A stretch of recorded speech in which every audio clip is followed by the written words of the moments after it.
আজকে আমাদের লাঞ্চের মেনু দেখো। আজকে একটু স্পেশাল মেনু করেছি।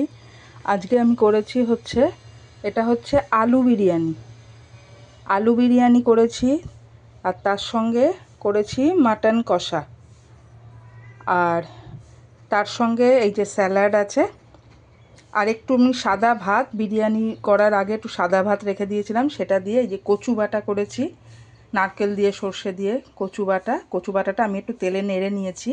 এটা কাঁচা খেতেই আমি বেশি ভালোবাসি, কিন্তু আমার মেয়ে আবার তেলে একটু নেড়ে না নিলে ও খেতে চায় না, ওই জন্য একটু তেলে নেড়ে নিয়েছি কচু বাটাটা। আর এর সঙ্গে আছে আনারসের চাটনি, কাজু দিয়ে করেছি, কিশমিশ আমার মেয়ে পছন্দ করে না তাই কিশমিশ দিইনি, আর তার সঙ্গে পাঁপড় ভাজা।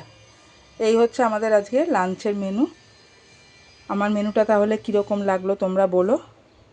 আমার ভিডিওটা যদি ভালো লেগে থাকে আমার চ্যানেলটা সাবস্ক্রাইব করো। আজ তাহলে আসলাম, আবার তোমাদের সাথে দেখা হবে।